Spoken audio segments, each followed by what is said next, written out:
L'Acropole, la plus célèbre et la plus imposante des merveilles de l'Antiquité grecque.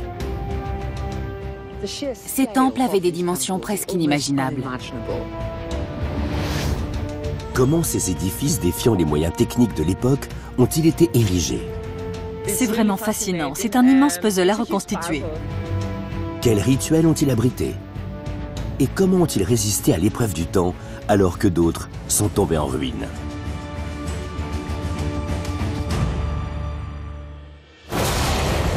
Les dernières innovations scientifiques vont nous permettre de percer les secrets des techniques de fabrication qui protègent ces colosses de pierre.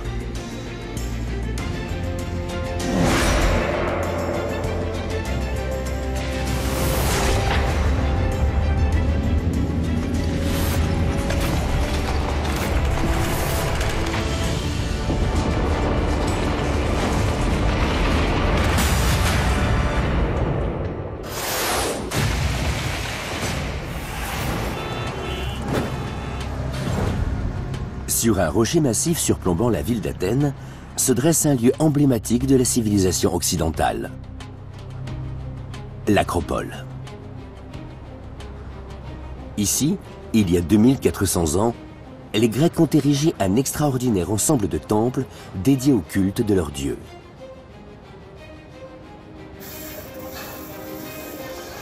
Aujourd'hui en cours de rénovation, l'Acropole livre ses secrets.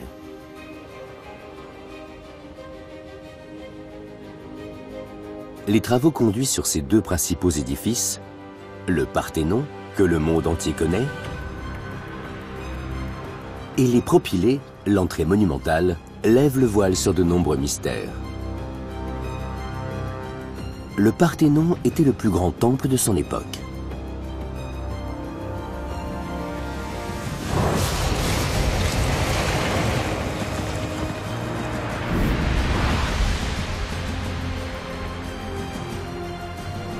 Ces 22 000 tonnes de marbre précieux formaient un édifice d'une extrême perfection.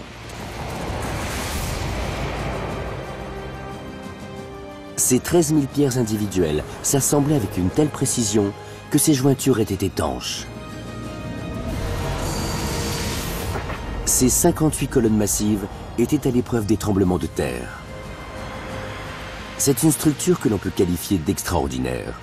Mais comment a-t-elle été construite exactement?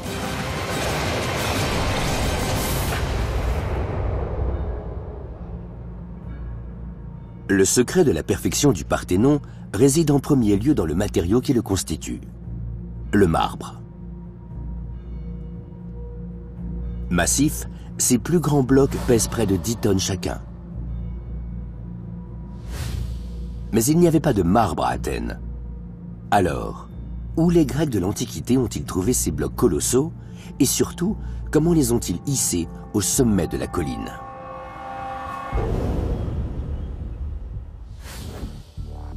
C'est sur le Pentélique, à 17 km de la ville, que l'on peut trouver des réponses à ces questions.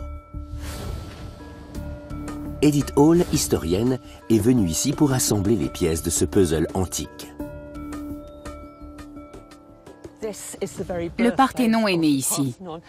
C'est dans ces parois que les blocs de marbre de l'Acropole ont été taillés avant d'être transportés jusqu'à Athènes. Ici, il y a du marbre blanc partout et des pierres de toutes les tailles. Regardez celle-ci. Elle est incroyablement blanche et brillante. Il y a des particules qui scintillent. Une fois poli et taillé, ce marbre luit au soleil. Il était presque incandescent. Si la carrière antique regorge de marbre, il s'agit principalement de petits morceaux. Les artisans de l'époque ont dû avoir beaucoup de mal à trouver les gigantesques blocs nécessaires à la construction du Parthénon.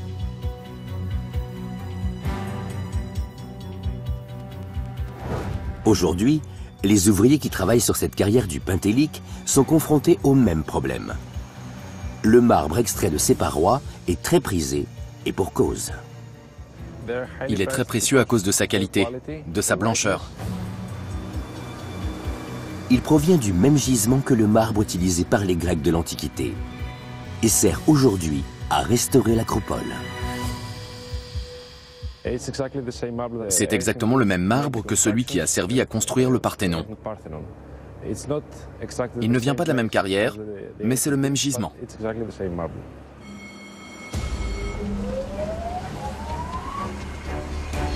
Même avec les moyens techniques modernes, l'extraction de larges blocs de marbre est extrêmement complexe.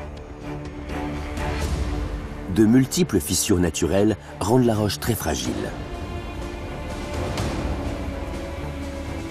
Les scies à fils diamantés permettent de la découper avec facilité.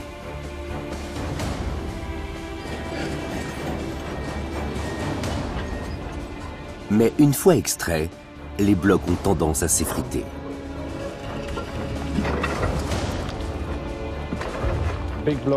Il faut de gros blocs pour le Parthénon. On trouve 1, 2, voire 3 blocs de la bonne taille et de la bonne qualité chaque année. Les Grecs de l'Antiquité ne disposaient que d'outils manuels. Il leur a donc probablement fallu des années pour extraire les larges blocs de pierre nécessaires à la construction du Parthénon. Et une fois les pierres extraites, ils se sont retrouvés confrontés à un autre défi de taille. Comment transporter ces blocs massifs sur 17 km et comment les hisser au sommet de la colline?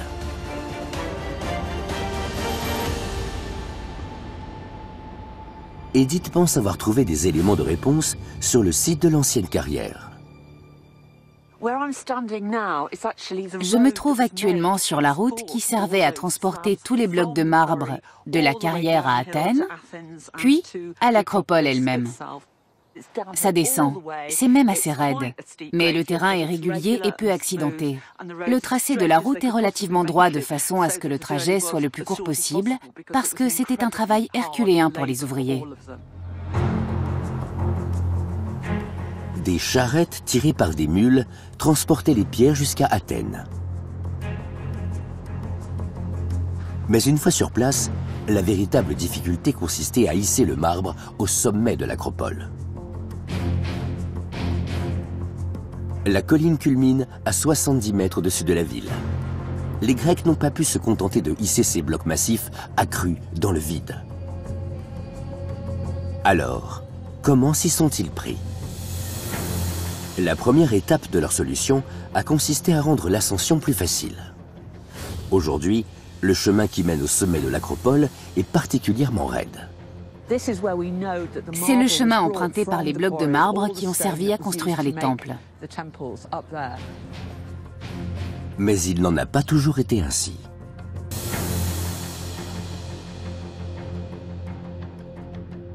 À l'insu des milliers de touristes qui passent ici chaque jour, la réponse est là. Ils ont construit une rampe en pierre très lisse qui présentait une pente très légère de seulement 10%. Aujourd'hui, il ne reste plus que quelques pierres. Mais leur orientation ne laisse place à aucun doute. Elle faisait autrefois partie d'une rampe colossale qui reliait le bas de la colline au sommet. Mais comment les Grecs utilisaient-ils cette rampe? Pour les archéologues, il s'agit d'un système parfaitement abouti. Au pied de la colline, on plaçait une charrette équipée de roues gigantesques pour supporter le poids des blocs de marbre. Au sommet de la rampe se trouvait une poulie en bois solidement ancrée dans le sol. Une épaisse corde reliait la charrette en contrebas à la poulie. La deuxième extrémité de la corde était fixée à une autre charrette, positionnée au sommet de la colline, et remplie de gravats pour faire contrepoids. À mesure que le chariot de gravats descendait, il hissait les blocs de marbre sur la rampe. Un ingénieux système de téléphérique mis au point avant l'heure par les Grecs de l'Antiquité. Hisser 22 000 tonnes de marbre au sommet de la colline a dû représenter un travail herculéen. Les Grecs auraient pu ériger leur temple à n'importe quel endroit. Alors pourquoi ont-ils choisi celui qui posait le plus de défis? Et à quoi leur servaient ces temples? Acropole signifie ville haute. C'est le point culminant de la ville. L'acropole abritait le trésor de la cité. C'est là que siégeait le gouvernement. Et c'était aussi bien sûr un lieu de culte. Sur l'acropole, les Athéniens se sentaient plus proches de leur dieu. Si les Grecs étaient polythéistes, les temples principaux du site ne sont dédiés qu'à un dieu, ou plus exactement à une déesse, Athéna. Athéna est l'une des plus anciennes divinités grecques. C'est la déesse des cités, de la civilisation, et elle est souvent vénérée dans les citadelles perchées sur un rocher, autour desquelles de grandes communautés urbaines se sont formées. C'est elle qui a donné son nom à la ville. Athènes est la ville d'Athéna. Athéna était surnommée la déesse vierge, et en grec, Parthénon désigne la demeure des vierges.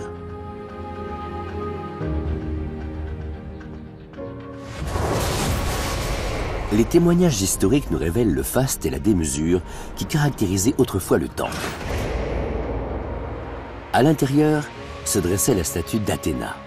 Haute de 11 mètres, la déesse tenait dans sa main une représentation à taille humaine de Niké, la déesse de la victoire. Autour de la statue se dressait un splendide édifice dédié au culte de la déesse, chargé de protéger la ville et de la rendre imprenable.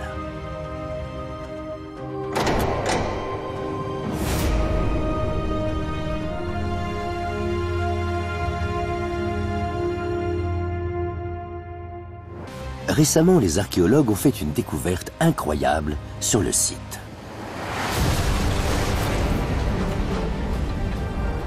À l'abri des regards, sous le sol du temple en marbre, reposent des milliers de blocs de calcaire dont ils ignorent l'origine. Sur l'un des côtés, ils sont empilés sur 22 couches de profondeur. Il s'agit de fondations massives en forme d'angle qui épousent la pente de la colline. Or, certains de ces blocs ont 100 ans de plus que le Parthénon qui repose sur eux. On peut donc en déduire qu'un édifice a occupé cet emplacement bien avant le Parthénon.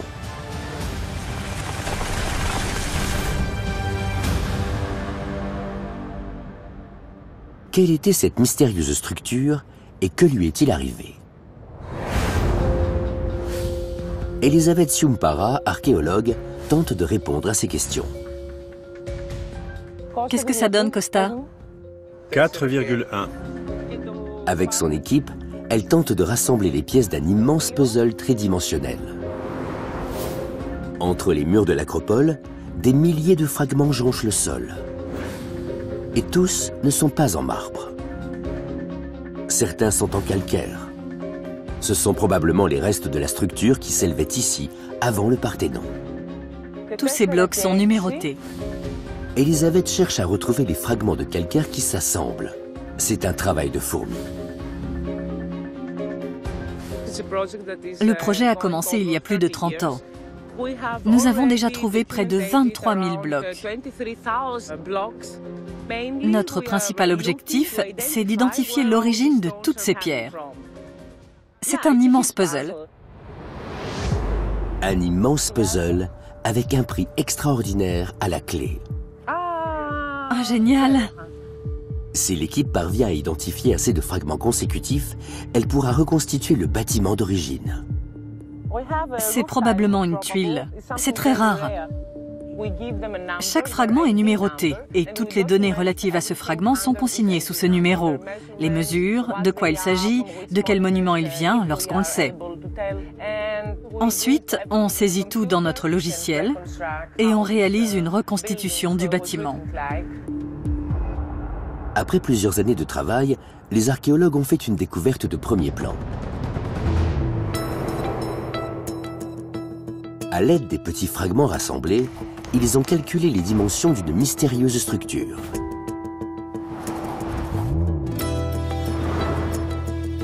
La présence de motifs ornementaux sur ces blocs leur a permis de conclure qu'il s'agissait d'un temple doté d'un magnifique fronton, long de 48 mètres et pesant des milliers de tonnes.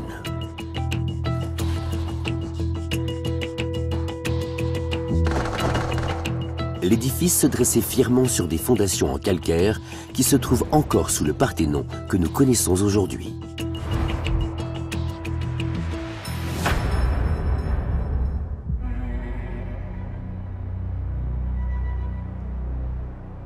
Élisabeth a mis des années avant de pouvoir se représenter ce temple. On peut reconstituer tous les détails.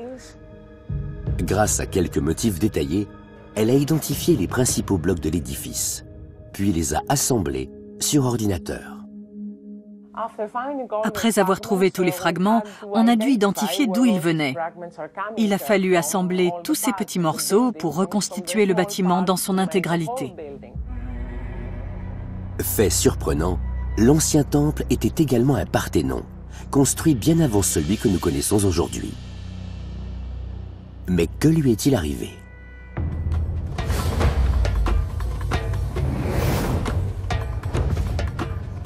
Edith Hall pense avoir trouvé des éléments de réponse dans ces statues.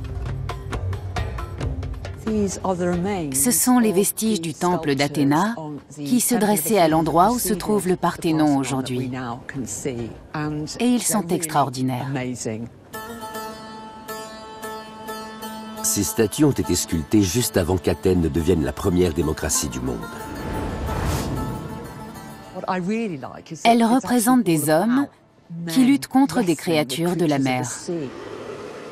Ici, on a Héraclès, qui se bat avec un triton, une créature mi-homme, mi-poisson. De l'autre côté, on a un démon, un poisson à 3 têtes.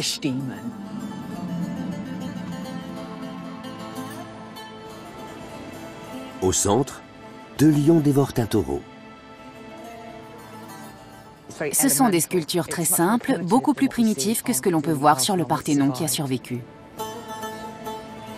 Nul ne sait avec certitude pourquoi le temple a été détruit. Mais on suppose qu'il était trop vétuste et que ses représentations mythologiques n'étaient plus en phase avec les croyances de l'époque. Ces représentations étaient peut-être devenues obsolètes. On ne sait pas si c'est la seule raison, mais c'est un des éléments qui a pu conduire à la construction du temple que nous connaissons aujourd'hui sous le nom de Parthénon. Avec le premier Parthénon, le peuple d'Athènes avait prouvé qu'il était en mesure de construire un temple de pierre au-dessus de la ville. Mais la génération suivante était déterminée à faire encore mieux.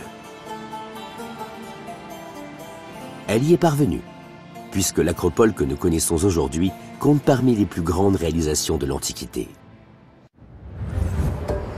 L'homme par qui tout est arrivé s'appelait Périclès. Périclès était l'homme politique qui dirigeait Athènes en 450 avant Jésus-Christ. Il s'était forgé une réputation de personnalité brillante et il a demandé aux Athéniens de financer la construction de temples tels que le monde n'en avait jamais vu. Il a réussi à les convaincre de construire quelque chose qui durerait toujours.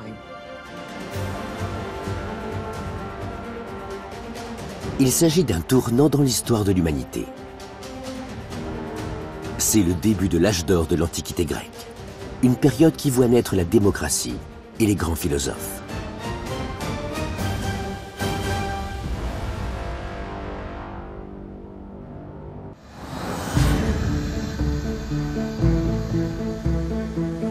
Le travail des archéologues le confirme.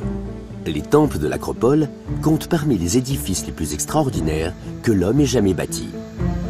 Vassiliki Eleftheriou dirige les travaux de restauration sur le site de la citadelle. Ils doivent déplacer ces blocs pour les amener ici. Aujourd'hui, son équipe installe un bloc qui s'intégrait dans les propylées, l'entrée monumentale. Une fois de plus, les restaurateurs s'émerveillent devant l'extrême rigueur dont les artisans de l'Antiquité faisaient preuve. Aujourd'hui, leurs marquages servent encore de guide à Vassiliki. Ces lignes indiquent l'emplacement des blocs à l'époque. Et nous nous en servons pour repositionner les blocs aujourd'hui.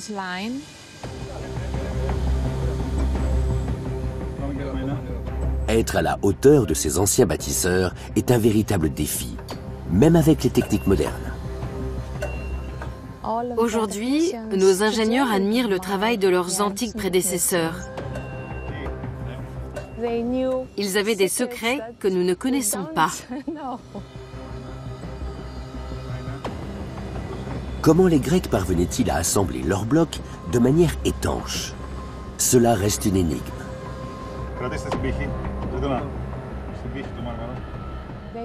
Ils maîtrisaient parfaitement leur art. Ils connaissaient bien le marbre et ils étaient équipés d'outils très précis. Leurs blocs de pierre s'assemblaient avec une telle justesse que rien ne pouvait passer. Aujourd'hui encore, ce bloc taillé il y a 2400 ans s'encastre parfaitement dans la paroi.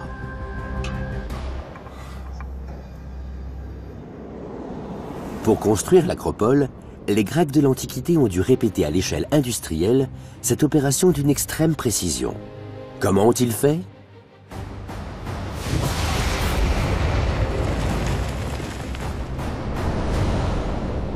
Ils ont taillé 13 000 blocs de marbre parfaitement rectangulaires.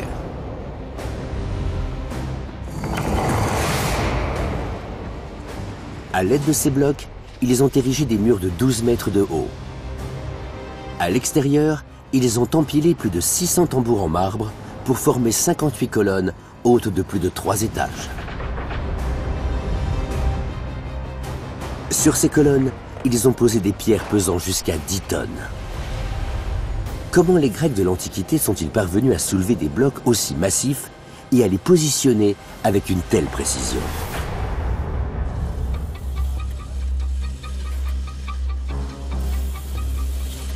À l'entrée de l'acropole, les ingénieurs se retrouvent confrontés au même problème que leurs homologues de l'Antiquité.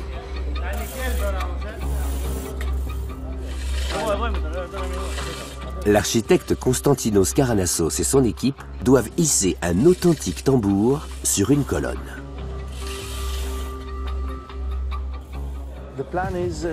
L'objectif est de placer le tambour dans sa position d'origine.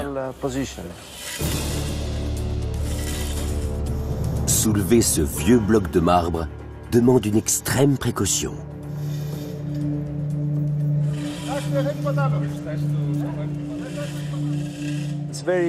C'est très difficile parce qu'il faut faire attention à ne pas endommager le bloc. C'est une lourde responsabilité. Les ingénieurs se heurtent à un problème qu'ils n'avaient pas prévu.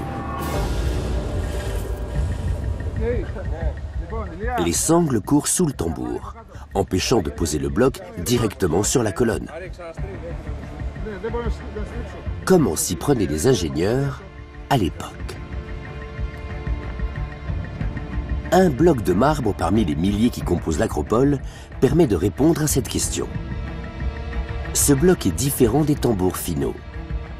Mais pour Edith, il lève le voile sur un mystère de l'ingénierie.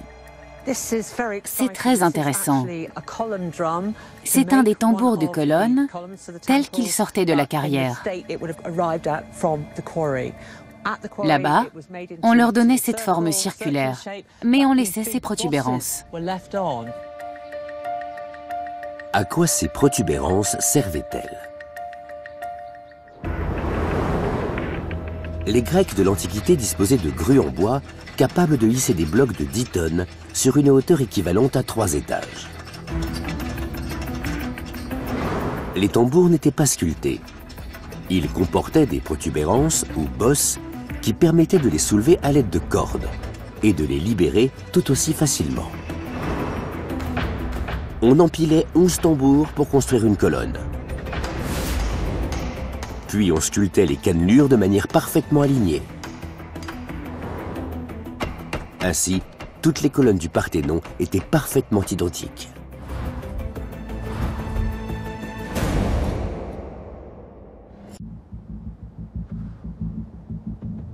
Mais cette technique n'était pas seulement utilisée pour soulever les tambours des colonnes.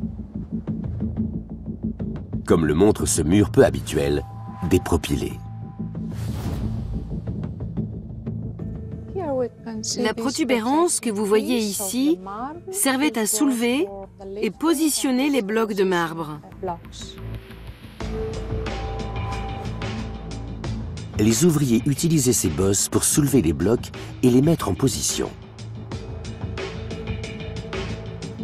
Puis ils les coupaient au burin et polissaient le tambour. Mais les propylées n'ont jamais été achevés. La guerre du Péloponnèse a éclaté pendant la construction des propylées. Alors, ils ont probablement manqué de temps pour terminer certaines parties des bâtiments. Le Parthénon a été achevé, mais pas les propylées.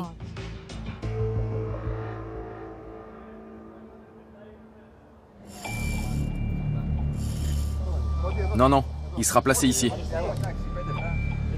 Sans ces bosses, la seule manière de positionner le tambour est d'utiliser les techniques modernes.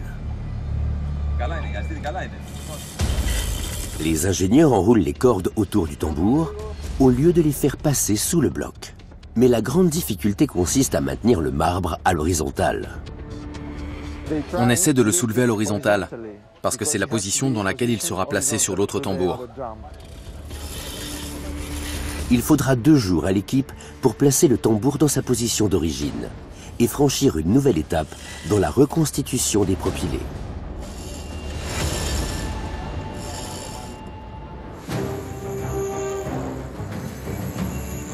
Pendant ce temps, sur le Parthénon, les restaurateurs utilisent de nouveaux tambours de marbre, ce qui soulève un autre problème.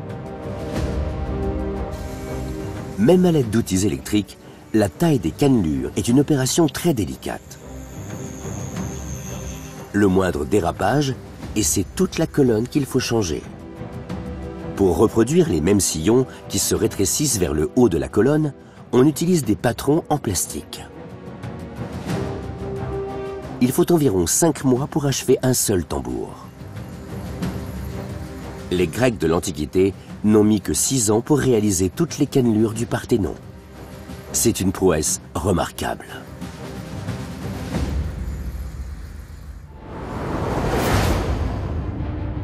Les édifices de l'Acropole ont plus de 2400 ans. Peu de structures au monde ont survécu aussi longtemps. Et pourtant, la Grèce compte parmi les régions les plus actives sur le plan sismique. Dans la ville d'Athènes, des bâtiments modernes ont été détruits par de récents tremblements de terre. Alors, quel était le secret des Grecs de l'Antiquité? Ioannis Kalogeras est sismologue. Il surveille l'activité sismique au niveau de l'Acropole. C'est dans ce genre d'endroit que nous installons nos instruments de mesure. Ça, c'est l'accélérographe. Cet accélérographe, ainsi que 9 autres positionnés sur le site, mesure les tremblements du sol. Voilà, on est connecté à 5 instruments. L'analyse des données ainsi collectées a permis de mettre au jour un étrange phénomène sur le Parthénon. Voici la courbe d'un petit tremblement de terre local. La courbe indique que les fondations du Parthénon tremblent moins que le sol de la ville. Comment expliquer cela? Qu'est-ce qui différencie le site de l'Acropole des autres sites? Les caractéristiques géologiques du site sont différentes. Le rocher sur lequel se trouve l'Acropole est fixe, mais la ville est construite sur un sol mobile qui enregistre de fortes vibrations en cas de tremblement de terre. Le Parthénon, lui, est construit sur le calcaire, qui est plus rigide. Ainsi, c'est grâce à ces fondations construites sur une roche fixe que le Parthénon a survécu si longtemps. Mais ce seul fait ne suffit pas à expliquer l'extrême résistance des temples de l'Acropole face aux tremblements de terre. La véritable spécificité de ces structures se cache à l'intérieur de leurs pierres. Si l'on démantelait le Parthénon, on ne trouverait pas 1 gramme de mortier pour maintenir les blocs de marbre. Au lieu de cela, on découvrirait de mystérieuses cavités dans la pierre et à l'intérieur, des broches en fer.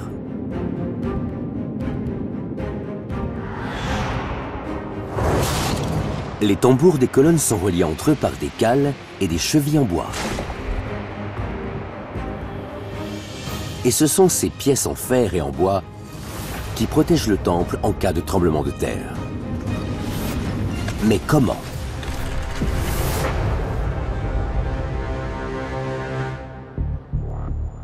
Zanis Konteas, ingénieur des travaux publics, travaille avec l'équipe de restauration du site. Pour lui, les Grecs de l'Antiquité ont eu une idée de génie en installant ces pièces de liaison. Les broches étaient insérées dans des logements creusés sur le haut du bloc. Or, ces logements étaient délibérément plus grands que les broches. Une fois la broche insérée, on remplissait la cavité de plomb fondu. On voit encore des résidus de plomb ici. Le plomb scelle les broches de manière hermétique et les empêche ainsi de rouiller. Mais il joue aussi un rôle crucial en cas de tremblement de terre. Le plomb est plus souple que le fer et il absorbe en partie les tensions. En cas de tremblement de terre, le plomb plus flexible permet aux blocs de marbre de se déplacer, tandis que les broches empêchent le mur de s'effondrer. C'est une technique très efficace. La longévité du Parthénon le prouve. Le système qui protège les colonnes est encore plus ingénieux. En démantelant les colonnes, les archéologues ont trouvé des morceaux de bois vieux de 2400 ans et extraordinairement bien conservés. Les empolias et les polos. Les tambours étaient maintenus entre eux par 3 éléments en bois, 2 empolias et un polos. Le polos était inséré à l'intérieur des 2 empolias.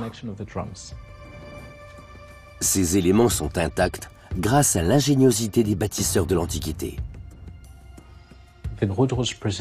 Si le bois s'est si bien conservé, c'est parce que l'humidité ne peut pas pénétrer entre les tambours. Les jointures des colonnes de la période classique sont parfaitement étanches, surtout celles du Parthénon. Le fonctionnement de ces pièces est particulièrement ingénieux. Sans elles, les colonnes risqueraient de sortir de leur axe et de s'effondrer en cas de tremblement de terre.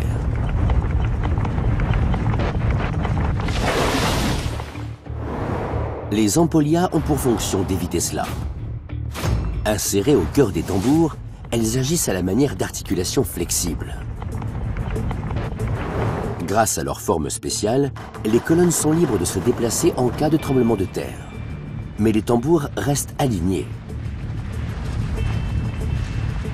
Ainsi, lorsque la terre cesse de trembler, le Parthénon se tient toujours debout.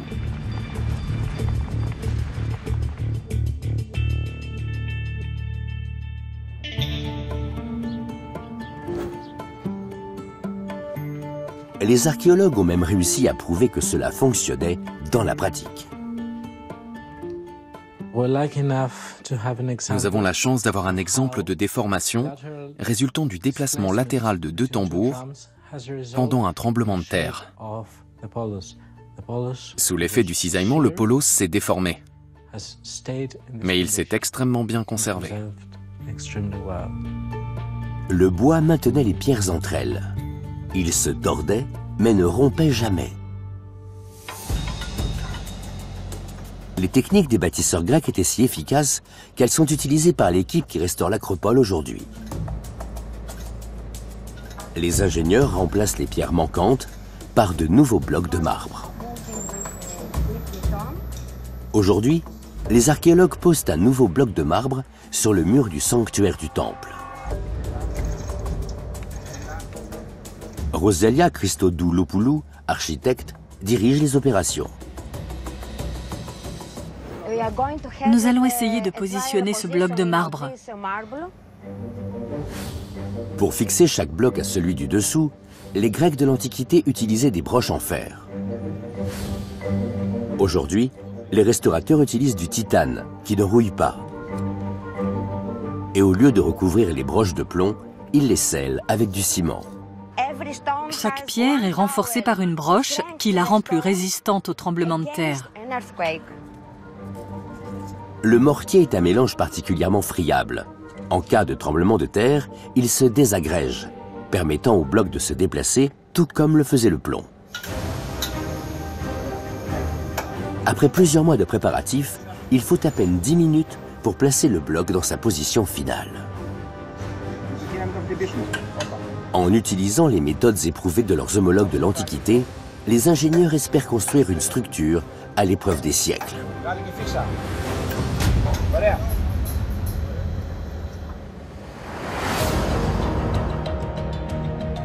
Grâce à d'ingénieux dispositifs antisismiques, le Parthénon tient encore debout 2400 ans après sa construction.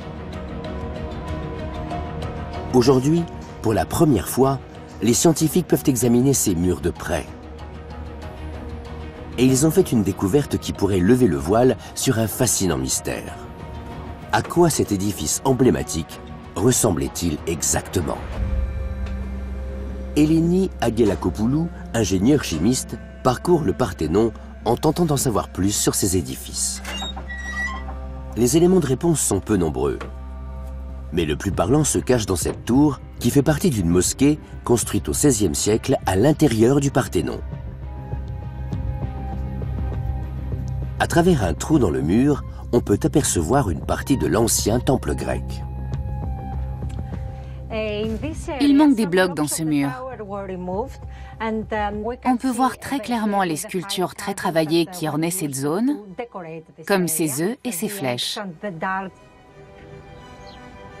Le mur de la mosquée protège le marbre du Parthénon des intempéries depuis 500 ans. Ici, on aperçoit très clairement des traces de couleur bleu-vert. Il semble donc y avoir un motif ornemental qui se répète. Le marbre n'aurait donc pas été nu, mais orné de motifs colorés à l'époque de la construction de l'édifice. S'il en est ainsi, le bâtiment était-il entièrement peint? Les échafaudages construits autour du Parthénon permettent aux scientifiques d'examiner des zones inaccessibles en temps normal. Et ils ont découvert d'autres traces de peinture à l'angle du fronton ouest. Ici, on peut voir très clairement de la peinture rouge. On distingue un motif de feuilles en forme de cœur et entre ces feuilles, des cœurs rouges. C'est un motif très typique de l'époque. Non loin de là, un élément permet de comprendre comment les artistes de l'époque préparaient le marbre. Sur cette corniche, on distingue très clairement un motif ornemental. Et si on l'examine de plus près, on peut voir le quadrillage utilisé pour dessiner les motifs et appliquer les pigments pendant la période classique. Grâce à ces éléments et aux témoignages historiques, les archéologues ont pu établir un portrait robot de l'édifice tel qu'il était probablement à l'époque de sa construction. Au 5e siècle avant notre ère, le Parthénon devait être un bâtiment imposant.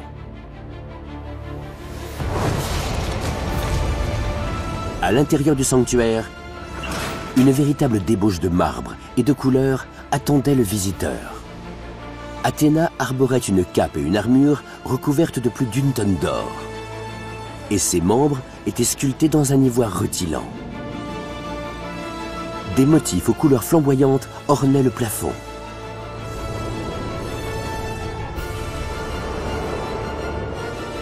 Et sur le fronton, des sculptures sophistiquées relataient des scènes de la mythologie grecque avec des couleurs si riches qu'il est difficile de se les représenter aujourd'hui.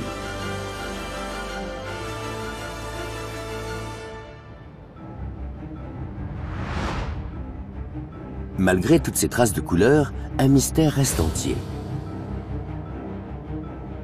Dure et lisse, la surface du marbre offre peu de prise aux pigments. Comment les Grecs de l'Antiquité ont-ils pu la peindre? Euphrosine d'Oxiadis étudie les méthodes de peintures anciennes. Pour elle, le secret réside dans la cire. J'ai ici de la cire d'abeille, une cire très pure, qui sent très bon. Je vais la faire fondre avec de la résine de lentisque.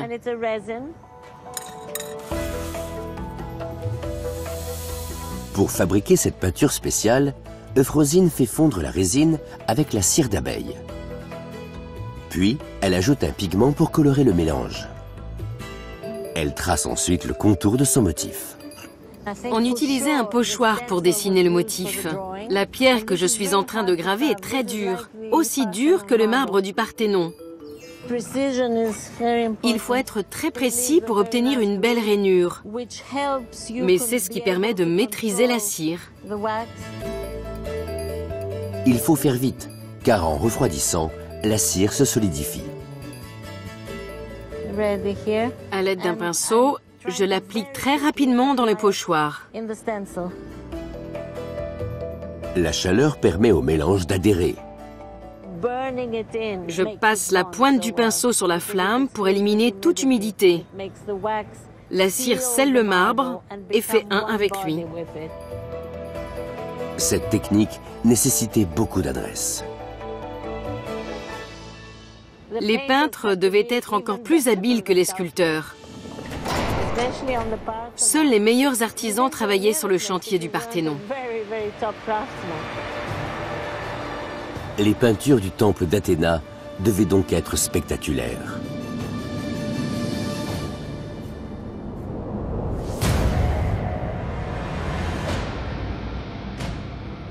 Mais la plupart ont disparu depuis longtemps.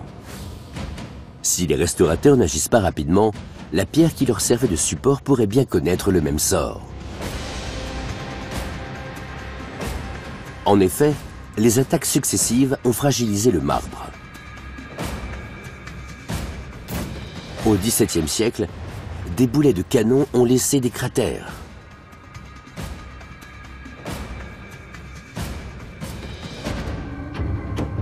Mais cela n'est rien par rapport au reste. Le temple a connu bien des péripéties. En l'an 267 de notre ère, le toit a brûlé lors d'une invasion. Au fil des siècles, la statue chryséléphantine d'Athéna, couverte d'ivoire et d'or, a servi à financer des troupes, puis a été détruite dans un incendie. Plus tard, les chrétiens ont transformé le Parthénon en église et privé le fronton de ses statues de dieux païens.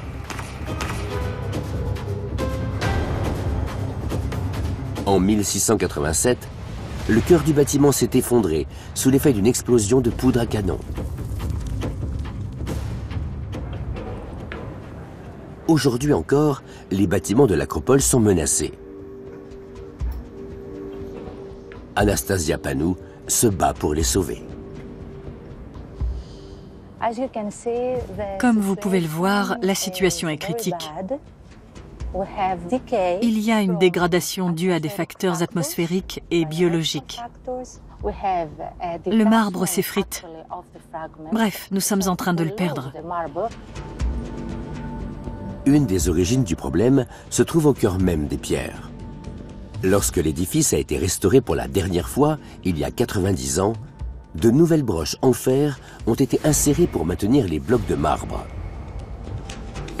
Mais le plomb utilisé pour les sceller était de mauvaise qualité. Les broches ont rouillé, le fer s'est dilaté et le marbre s'est fissuré. Des fissures apparaissent et le marbre s'effrite. Parfois, de gros morceaux de marbre se détachent à cause de ces broches en fer.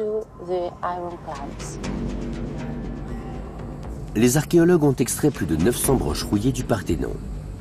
Et ils les ont remplacées par des broches en titane, un métal qui a la particularité de résister à la corrosion.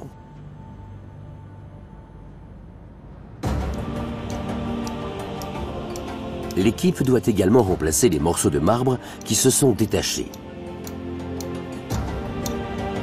Et tailler la partie manquante d'un bloc de marbre n'est pas une tâche aisée. Le tailleur de pierre doit créer une copie en plâtre du fragment manquant. Il utilise cet instrument de mesure afin d'identifier les zones de pierre à tailler. Ce travail d'une extrême précision permettra de garantir que le fragment s'assemble parfaitement avec le bloc. Pour cela, on enduit le bloc d'origine debout. On applique ensuite la réplique en plâtre sur le bloc. Les taches de boue laissées sur la réplique indiquent les zones à tailler. Les deux blocs s'assembleront parfaitement.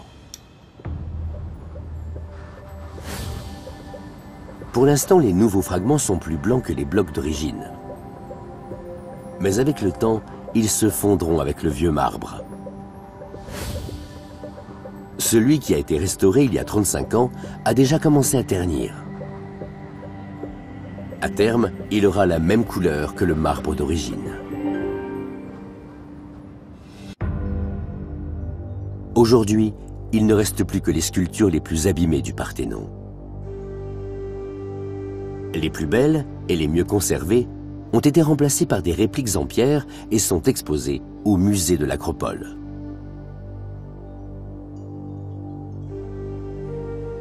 Cette frise faisait autrefois tout le tour du Parthénon.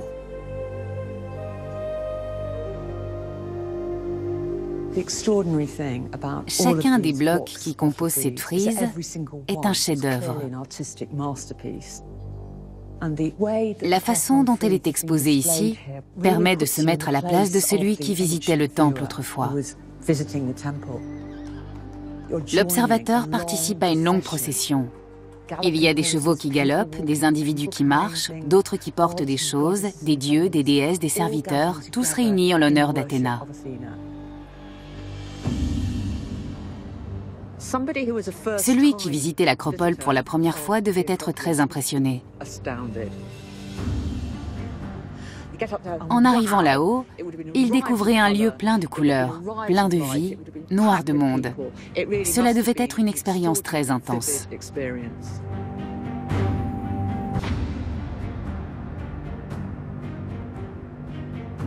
2400 ans après sa construction, l'Acropole continue de livrer ses secrets et de lever le voile sur les mystères de l'Antiquité grecque.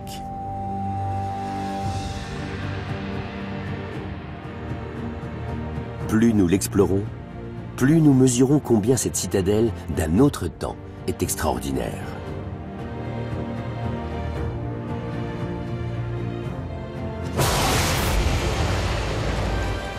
Consacrée à Athéna et dépositaire du trésor de la cité, l'imposant Parthénon est le symbole de cet incomparable ensemble architectural. Véritable modèle de l'époque classique, il fait partie des chefs-d'œuvre les plus grandioses jamais réalisés.